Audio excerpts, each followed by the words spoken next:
Good morning बच्चों, कैसे हैं आप लोग।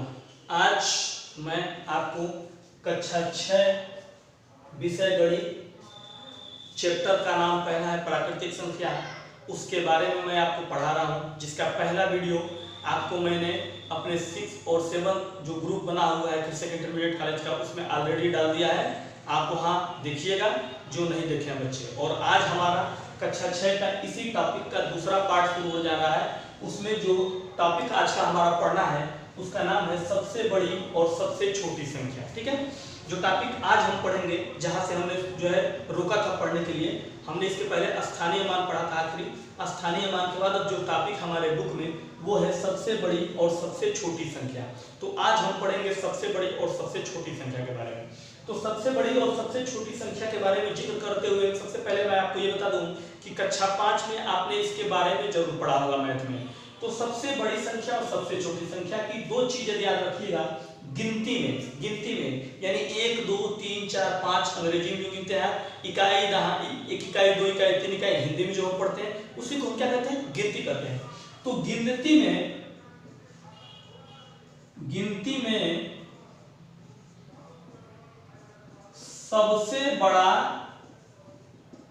अंक जो होता है वो 9 होता है। ठीक है, और सबसे छोटा जो होता है, सबसे छोटा अंक वो 1 होता है गिनती में। जैसे देख लीजिए 1 2 3 4 5 6 7 8 9। ठीक है, 9 के बाद जो 10 आता है वो बड़ा नहीं होगा। 10 बना, 1 और 0 को मिलकर 10 बना, इसलिए जो है 10 जो है इससे बड़ा नहीं हो सकता है। तो गिनती में 1 से 9 तक ही जो है गिनती मानी जाती है। उसके बाद इसी को जोड़ के आगे की गिनतियां बनती जाती हैं। उसमें सबसे छोटा जो होता है अंक वो 1 होता है और सबसे बड़ा जो होता है वो 9 होता है। इस बात को ध्यान से समझ लीजिएगा। पूर्व कक्षा में आपने किस तरह से समझा है ये तो मुझे नहीं पता, लेकिन मैं अपने तरीके से आपको समझाता हूँ कि गिनती में सबसे छोटा जो होता है वो 1 होता है और सबसे बड़ा जो होता है वो 9 होता है। और हमको टॉपिक ही पढ़ना है सबसे बड़ी और सबसे छोटी संख्या। तो ये बात आप जान गए कि गिनती में सबसे बड़ा 9 और सबसे छोटा अंक जो क्या होता है 1 होता है। तो अब हमारा सवाल ये है कि हमको जानना है कि सबसे बड़ी और सबसे छोटी संख्या हमको ज्ञात कैसे करेंगे। ठीक है, तो देखिए अगर मैंने आपसे मान लीजिए पूछ लिया कि दो अंकों की सबसे बड़ी संख्या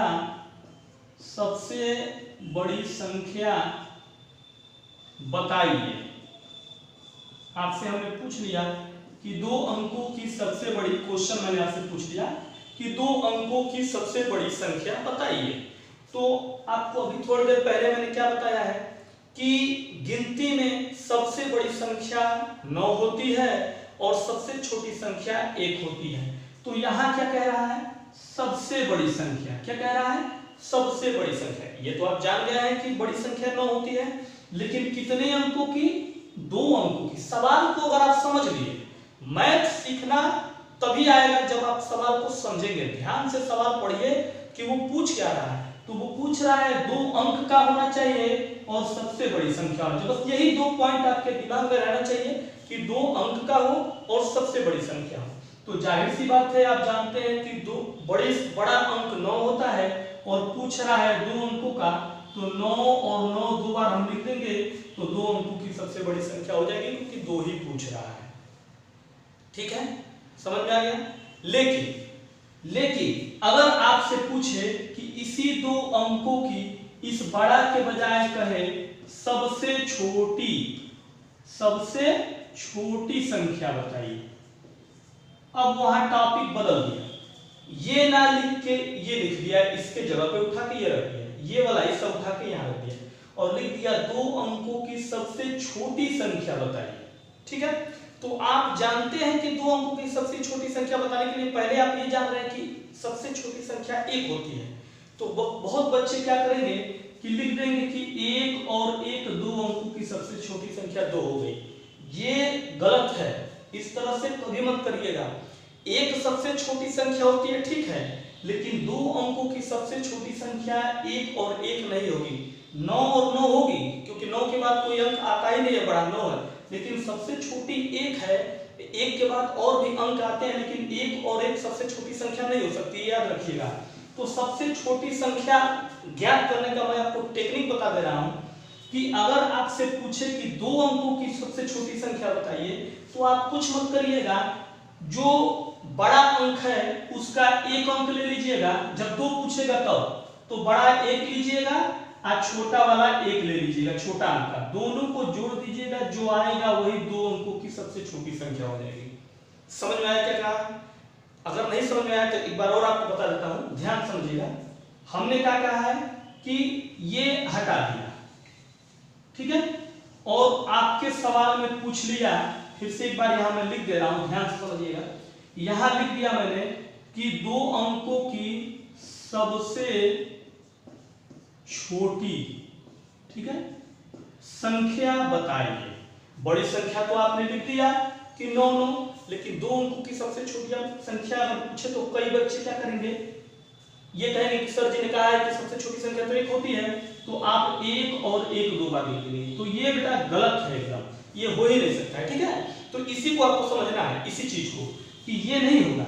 2 अंकों की सबसे छोटी संख्या पूछे अगर 2 अंकों की, तो आपका सबसे बेहतरीन तरीका है उसको करने का कि आप बड़े अंक की एक संख्या लीजिए, यानी 9 को, आप प्लस छोटे संख्या की एक अंक ले लीजिए, यानी छोटा संख्या 1 और बड़ा संख्या 1, दोनों को जोड़ दीजिए, जो आएगा वही 2 अंकों की सबसे छोटी संख्या। 2 अंकों की सबसे छोटी संख्या होती है 10, ठीक है। अब मान लीजिए यही कह रहे कि नहीं बेटा 2 नहीं, अब इसको आप 3 कर लीजिए, और आपसे हमने पूछ दिया कि 3 अंकों की सबसे छोटी संख्या बताइए। तो जब वो कहे 3 अंक, तो याद रखिएगा, जब भी 3 अंक कहे तो 3 अंक का बनाना है, तो 2 अंकों को 9 लीजिए, यानी 2 अंक 9 ले लीजिए बड़ी संख्या को, 3 अंक में 2 अंक बड़ा ले लीजिए और 1 अंक छोटा ले लीजिए। 99 और 1 100 होता है, तो ये 100 आपका हो गया। 3 अंकों की सबसे छोटी संख्या 100 होती है। समझ में आ गया? बिल्कुल समझ में आया होगा। और सबसे बड़ी अगर कह दे तो 9 3 बार लिख दीजिए, ये सबसे बड़ी संख्या हो गई 3 अंकों की। तो समझ में आ गया? उम्मीद है कि आपको समझ में आ गया होगा। और इसके बाद भी अगर आपको क्लियर ना आए तो एक बार हमसे मिलकर पूछ लीजिएगा। स्कूल उम्मीद करता हूं बहुत जल्दी चलने वाला है, सरकार ने कुछ तो संकेत दे दिए हैं चलाने के, तो अगर आप स्कूल में आ जाएंगे तो मैं आपको और भी मजेदार तरीके से पढ़ाऊंगा, ये मेरा वादा है। चलिए आइए नेक्स्ट टॉपिक देखते हैं कि हमारा नेक्स्ट टॉपिक इस समय क्या है अगला। हाँ बेटा, तो अगला टॉपिक हमारा जो बुक का है, हमारे बुक में जो अगला टॉपिक है वो है अनुवर्ती या उत्तरवर्ती संख्या। टॉपिक है अनुवर्ती या उत्तरवर्ती। तो टॉपिक का नाम है हमारे अनुवर्ती, या इसी को हम कहते हैं उत्तरवर्ती, यानी इसके 2 नाम हैं, अनुवर्ती या उत्तरवर्ती संख्या। तो कंफ्यूज इसलिए मत होइएगा क्योंकि मैं इसीलिए लिख दे रहा हूं कि इसके 2 नाम हैं। जैसे हमारे आपके घरों में कभी कभी निक नेम होते हैं, बुलाने वाला कुछ और नाम होता है और स्कूल में कुछ नाम और होता है, तो उसी तरह से इसका भी है, अनुवर्ती कहिए या उत्तरवर्ती कहिए, दोनों में से कुछ भी आए एक ही बात है। तो कह रहा है अनुवर्ती या उत्तरवर्ती संख्या किसे कहते हैं, इसके बारे में हमको जानना है। आपके बुक में है, तो आपके बुक की परिभाषा क्या कह रही है देखिएगा, आपके बुक में भी देखिए, आप ही के बुक से मैं पढ़ा रहा हूँ। कह रहा है कि किसी प्राकृतिक संख्या के ठीक बाद वाली प्राकृतिक संख्या उसकी अनुवर्ती संख्या कहती है। किसी प्राकृतिक संख्या के ठीक बाद वाली प्राकृतिक संख्या, तो परिभाषा कह रहा है कि किसी प्राकृतिक संख्या के ठीक बाद वाली, ठीक है, ये पॉइंट ध्यान दिया कि किसी प्राकृतिक संख्या के ठीक बाद वाली प्राकृतिक संख्या, बाद वाली प्राकृतिक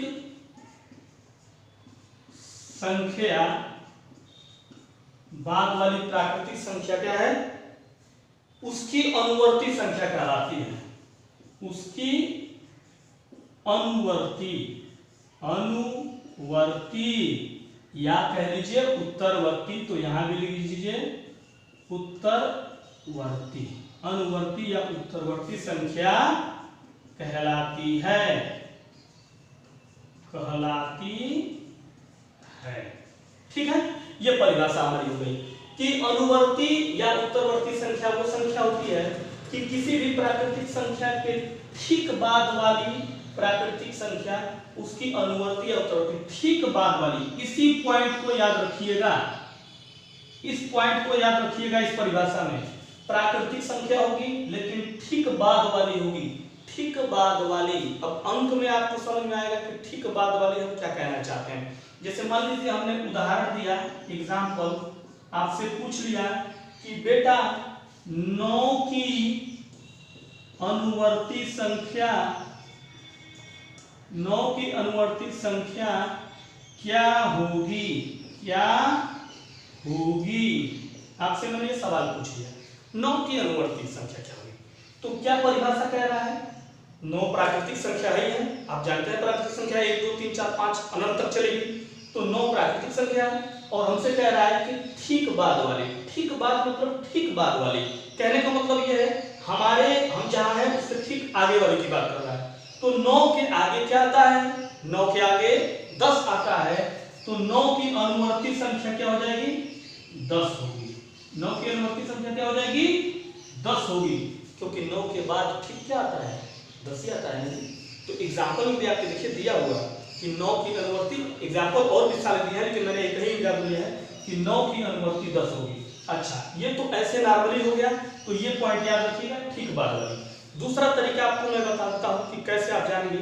जब भी आपसे कहे कि अनुवर्ती संख्या बताइए, जब भी आपसे किसी का अनुवर्ती, सपोज करिए कि आपसे पूछ लिया कि 5 का अनुवर्ती बताइए, ठीक है, आपसे पूछ लिया अंक 5 का अनुवर्ती बताइए, तो अंक 5 का अनुवर्ती अगर आपसे पूछता है तो आप कुछ मत करिएगा। जब भी आपसे अनुवर्ती संख्या पूछे उसमें उस अंक में हमेशा एक सिर्फ जोड़ के और आगे लिख दीजिएगा, जो आएगा वो उस अंक का अनुवर्ती संख्या होगा। ये दूसरा तरीका है। एक तो डायरेक्ट हो गया कि 5 के बाद जो ठीक बाद आता है 6। अगर ठीक बाद कंफ्यूज कर रहा है, नहीं समझ में आ रहा है आपके दिमाग में, तो आप जब भी अनुवर्ती पूछे उसमें एक सिर्फ जोड़िएगा और कोई अंक नहीं, सिर्फ एक जोड़िए और आगे बढ़िए। एक जोड़ेंगे तो 6 हो गया, तो 6 क्या हो गया, 5 की अनुवर्ती हो गई। समझ में आ गया, 6 क्या हो गया, 5 की अनुवर्ती हो गई।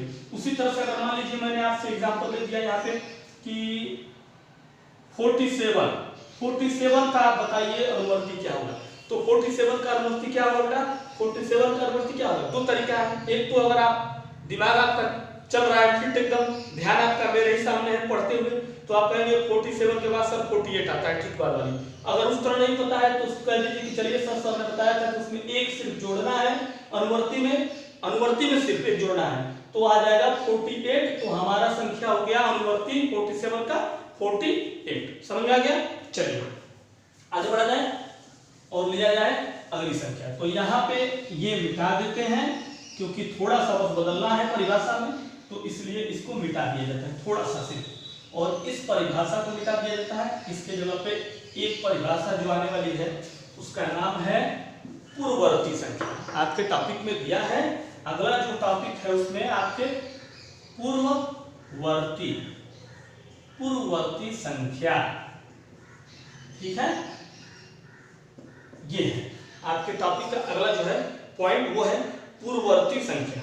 तो किसी भी प्राकृतिक संख्या के ठीक पहले वाली लिख देते हैं। किसी भी प्राकृतिक संख्या के ठीक पहले वाली प्राकृतिक संख्या उसकी पूर्ववर्ती संख्या कहलाती है, संख्या वहां लिखा जा चुका है तो यहां मिटा दीजिए, पूर्ववर्ती संख्या कहलाती है। परिभाषा बदल गया। अब क्या कह रहा है, पूर्व। मैंने आपसे क्या बताया था, पूर्व ज्ञान। आप कक्षा 6 में इस समय पढ़ रहे हैं, तो आपका जो पूर्व क्लास कौन सा है, कक्षा 5। आपसे पूछा जाएगा बेटा आप किस क्लास से पढ़ के आए हैं, तो 5 से, तो उसको क्या कहा जाएगा, पूर्व। मतलब पीछे जो पढ़ के आए हैं वो कक्षा 5 था, आगे 6 में आ गए। तो ऐसे भी एग्जाम्पल समझ लीजिए कि जब आप 6 से 7 में जाएंगे तो अनुवर्ती में चले जाएंगे, और जब आप उसी 6 से 5 में पीछे अगर आना चाहते हैं, पीछे पढ़ेंगे, तो उसको कहेंगे पूर्ववर्ती। 5 में जाइए पूर्ववर्ती 6 से, 6 से आगे जाइए 7 में, तो अनुवर्ती। ये भी एक एग्जाम्पल है समझने का बेसिक। तो पूर्ववर्ती संख्या किसी भी प्राकृतिक संख्या के ठीक पहले वाली, इस पॉइंट को याद रखिएगा, इन्वर्टेड इसीलिए कर रहा हूं ब्लैक कलर से, ठीक पहले वाली, यानी हमारे पहले मतलब ये हुआ, जैसे मान लीजिए हम प्रार्थना के लाइन में खड़े हैं, प्रार्थना कर रहे हैं अपने विद्यालय में, तो एक हमारे आगे खड़ा है हमारा मित्र क्लास का और एक हमारे पीछे खड़ा है, तो हम क्या कहेंगे, हमारे पीछे वाला जो है वो हमारे पूर्ववर्ती है और हमारे जो आगे खड़ा है वो हमारे अनुवर्ती है गणितीय भाषा में। ऐसे भाषा क्या कहेंगे कि ठीक हमारे बाद में खड़ा है और ठीक हमारे पीछे, तो ठीक पहले यानी पीछे, उसके बाद मेरा नंबर आएगा, तो ठीक पहले वाली प्राकृतिक संख्या उसकी पूर्ववर्ती संख्या कहलाती है। एग्जाम्पल ले लीजिए, उदाहरण में मान लीजिए मैंने लिख दिया कि 12 अंक का क्या हमको जानना है, पूर्ववर्ती संख्या जानना है, पूर्ववर्ती। तो बेटा जहां आप खड़े हैं, मान लीजिए अगर आप वही 12 नंबर पे हैं तो आपके पीछे वाला किस नंबर पे होगा, 11 नंबर पे होगा, तो जाहिर सी बात है इसकी पूर्ववर्ती संख्या 11 है, यानी 12 की पूर्ववर्ती, 12 की जो पूर्ववर्ती होगी वो क्या होगी, 11 होगी, क्या होगी, 11 होगी। ये तो एक तरीका हो गया। दूसरा तरीका, जब भी आपसे पूर्ववर्ती पूछे, जब भी आपसे पूर्ववर्ती पूछे किसी भी अंक का, जैसे मान लीजिए पूछ दिया 36 यानी 36 का पूर्ववर्ती, 36 का पूर्ववर्ती क्या होगा, ठीक है, तो आपको कुछ नहीं करना है। दूसरा तरीका ये है कि जब भी किसी अंक का पूर्ववर्ती पूछे उसमें से 1 घटा दीजिए, तो 36 में से 1 घटा देंगे तो कितना बचेगा बेटा, 35 बचेगा, और 35 क्या है, पूर्ववर्ती संख्या है, किसकी, 36 की, 35 जो है 36 की पूर्ववर्ती संख्या है। तो दो तरीका मैंने आपको बताया, पहला अनुवर्ती जानना हो तो उस संख्या में 1 जोड़ दीजिए, अनुवर्ती पता चल जाएगा, और अगर आपको पूर्ववर्ती जानना हो तो उस संख्या में से 1 सिर्फ घटा दीजिए, पूर्ववर्ती पता चल जाएगा। तो मुझे उम्मीद है कि आपको अनुवर्ती और पूर्ववर्ती में कोई कंफ्यूजन नहीं होगा, ये मैं उम्मीद करता हूं। उसके बाद भी अगर आपको किसी तरह की कोई परेशानी हो तो विद्यालय में आप हमसे आके संपर्क कर सकते हैं। और चलिए 2 बातें और जो है आपको मैं बताना चाहता हूं, वो ध्यान से जरा देख लीजिएगा, नोट के रूप में है, मैंने लिखा है, छाट के उसको बुक से हटा के पेज पे लिखा है, तो वो आपको मैं बता देना चाहता हूँ, बहुत ही बेहतरीन चीजें हैं, वो ध्यान से समझ लीजिए। इसी अनुवर्ती और पूर्ववर्ती से रिलेटेड है वो नोट्स, आपके आने वाले फ्यूचर में जो आप पढ़ने जाएंगे अगली क्लास में तो आपके काम आने वाले हैं, तो इसलिए नोट शब्द करके मैं लिख दे रहा हूं और उसको आप अपने बुक में उतार लीजिएगा, बुक में कह रहा हूं सॉरी, कॉपी में उतार लीजिएगा। तो नोट में एक चीज ये भी याद रखिएगा कि 1 की कोई भी पूर्ववर्ती संख्या नहीं होती है, 1 की कोई भी पूर्ववर्ती संख्या नहीं होती है। जैसे एग्जाम्पल में आपको बता दे रहा हूं तो आपको बेहतर जो है, एग्जाम्पल में आपको बता दे रहा हूं तो बेटर समझ में आएगा आपको। कह रहा हूं मैं आपसे कि 1 की कोई भी पूर्ववर्ती संख्या नहीं होती, तो 1 की, तो जैसे मान लीजिए मैंने आपसे क्या बताया है कि 1 की पूर्ववर्ती संख्या अगर आपको निकालनी हो तो आपको मैं बताया था पूर्ववर्ती में हमेशा 1 से घटाया जाता है, तो 1 की ही पूछ रहा है और उसमें जब 1 आप घटाएंगे तो आएगा 0, और 0 पूर्ववर्ती संख्या 1 की नहीं है, क्योंकि 0 0 है, वो कोई अंक नहीं है, इसलिए कह रहा है कि 1 की कोई भी पूर्ववर्ती संख्या नहीं होती। तो ये था हमारे कक्षा 6 प्राकृतिक संख्या विषय गणित का दूसरे पार्ट के वीडियो का टॉपिक, अनुवर्ती, पूर्ववर्ती और उसके अलावा जो मैंने बताया वो। तो आज के लिए बस इतना ही, कल फिर मैं आपको इसके आगे का टॉपिक जो बच गया है वो बताऊंगा, और उसके बाद मैं आपको इसका लेसन बताऊंगा, और उस लेसन में से कुछ क्वेश्चन मैं आपको बताऊंगा, और कुछ आपको होमवर्क के रूप में खुद घर पे करना है। और जब विद्यालय आपका खुलेगा तो विद्यालय में आइएगा तो हमको वो दिखाइएगा, हमको खुद दिखाइएगा, मैं आपको पढ़ा रहा हूँ आपके विद्यालय में, टीचर में मैथ के विषय को, तो मुझे ही आप आके दिखाइएगा। और एक बार फिर कह रहा हूँ, और पिछले वीडियो में भी मैंने कहा था कि जो बच्चे व्हाट्सएप ग्रुप में 6 और 7 के नहीं जुड़ पाए हैं और 8 के, वो बच्चे विद्यालय में आके मोबाइल नंबर अपना व्हाट्सएप का गार्जियन का दे दें, ताकि वो ग्रुप में जुड़ सके और आगे का वीडियो उनको उस ग्रुप में प्रोवाइड हो सके, मिल सके। इसके लिए मैं आपको ये संदेश दे रहा हूँ, हर वीडियो में बार बार कह रहा हूँ, इस वीडियो में भी कह रहा हूँ। तो जल्द से जल्द विद्यालय में हमसे संपर्क कर ले, या हमारे अलावा किसी भी टीचर से संपर्क कर ले, हमको वो मोबाइल नंबर मिल जाएगा। ठीक है दोस्तों, तो चलिए अब आप जो है अगले वीडियो